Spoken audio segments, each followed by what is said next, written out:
தன்னுடைய வாழ்க்கை முழுவதையும் கவிதைகளை படிப்பதிலும் படைப்பதிலும் செலவழித்து தனக்கு பின்னாலும் தன்னுடைய சிந்தனைகளை தாங்கி நின்று எண்ணற்ற கவிஞர்களை பாரதிதாசன் பரம்பரையைப் போல கவிக்கோ பரம்பரை என்று உருவாக்கி அவரைப் போலவே வாசிக்கவும் படிக்கவும் படைக்கவும் வைத்தவர் கவிக்கோ அப்துல் ரஹ்மான் அவர்கள்.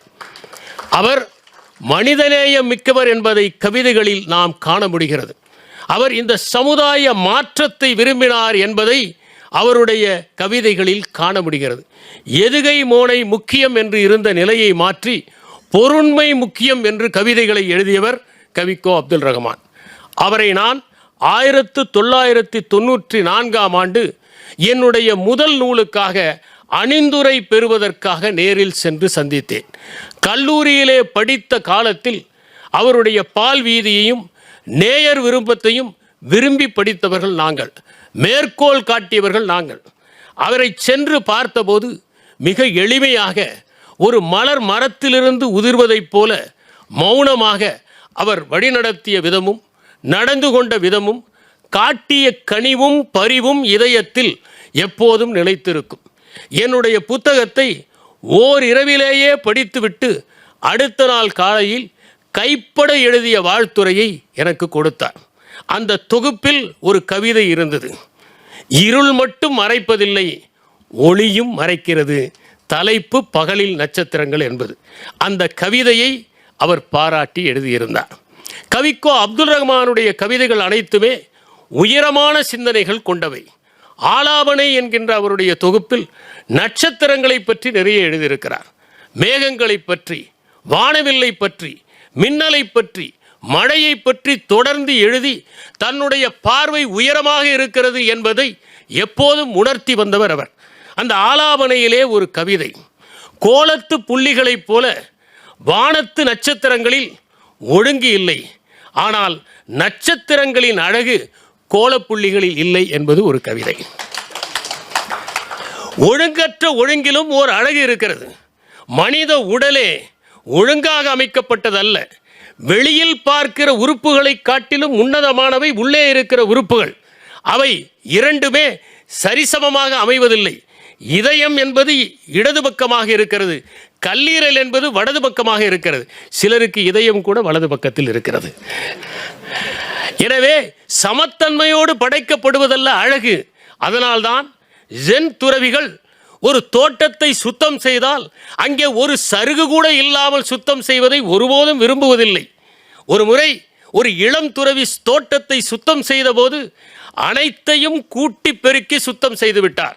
தலைமை துறவி வந்தார், ஒரு மரத்தை உலுக்கினார், சில சருகுகள் உதிர்ந்தன, பூக்கள் உதிர்ந்தன, இப்போது தோட்டம் அழகாக இருக்கிறது என்று சொல்லி சென்றார்.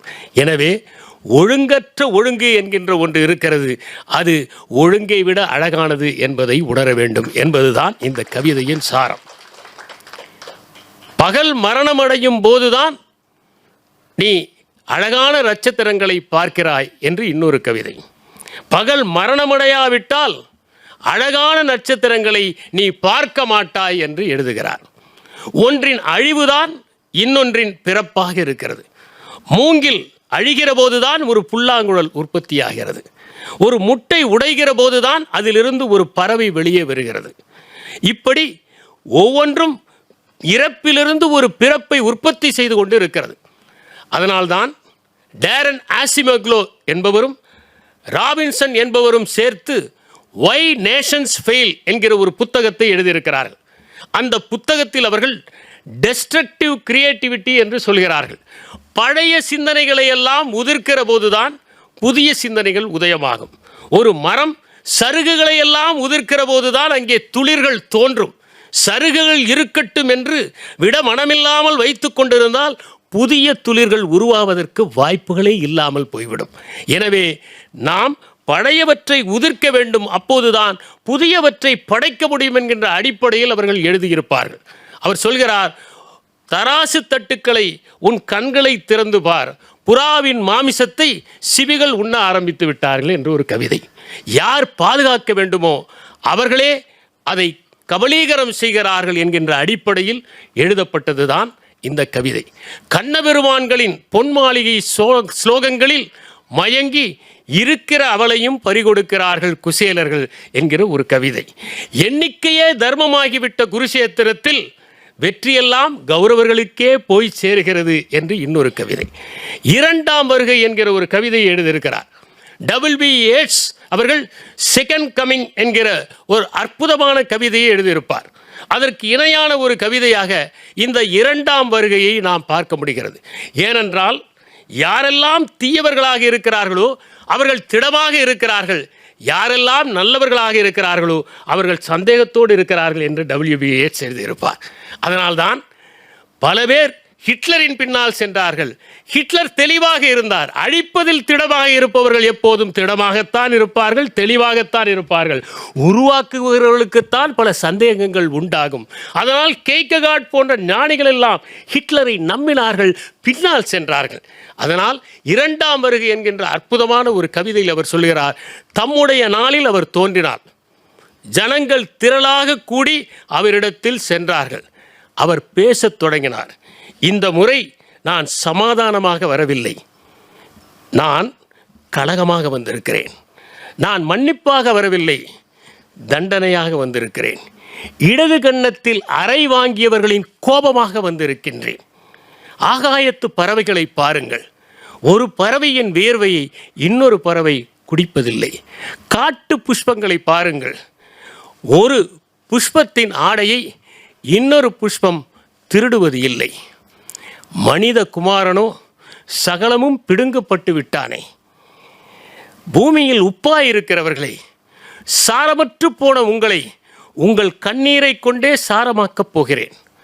மாமிசத்திற்காகவே வளர்க்கப்படுகிற ஆடுகளை மேய்ப்பவர்களிடமிருந்து மீட்க வந்திருக்கின்றேன். திருடப்பட்ட உங்கள் அப்பங்களை பறித்து உங்களுக்கு கொடுக்கப் போகின்றேன். இந்த முறை சிலுவையில் அறைபடுவதற்காக வரவில்லை, அறைவதற்காக வந்திருக்கின்றேன். நியாய தீர்ப்பு பரலோகத்தில் இல்லை, இந்த உலகத்தில்தான். இங்கே விதைத்தவன் இங்கேயே அறுக்க கடவன் என்பதுதான் அந்த இரண்டாம் வருகை என்கின்ற அற்புதமான கவிதை. நாம் எதை இறைவன் என்று சொல்லுகிறோமோ அது இறைமையை குறிப்பதில்லை. அதனால்தான் ஜே கிருஷ்ணமூர்த்தி சொன்னார், நீங்கள் எதை கடவுள் என்று நினைக்கிறீர்களோ அது கடவுள் இல்லை. நாம் எந்த உருவம் கொடுத்தாலும் அது கடவுளை முழுவதுமாக அடக்குகிற விசாலமாக இருப்பதில்லை.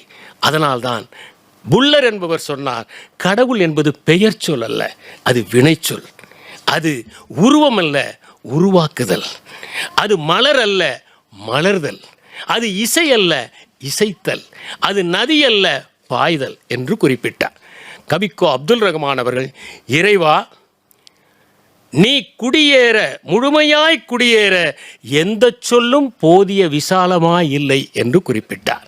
சொற்களுக்காகத்தானே இங்கே சண்டை, கட்டடங்களுக்குத்தானே இங்கே தகராறு, கட்டடங்களின் வடிவங்களுக்காகத்தானே இங்கே கைகலப்பு. அதனால் எந்த சொல்லுமே இறைவன் முழுமையாக குடியேறுகிற அளவுக்கு விசாலமாக இல்லை.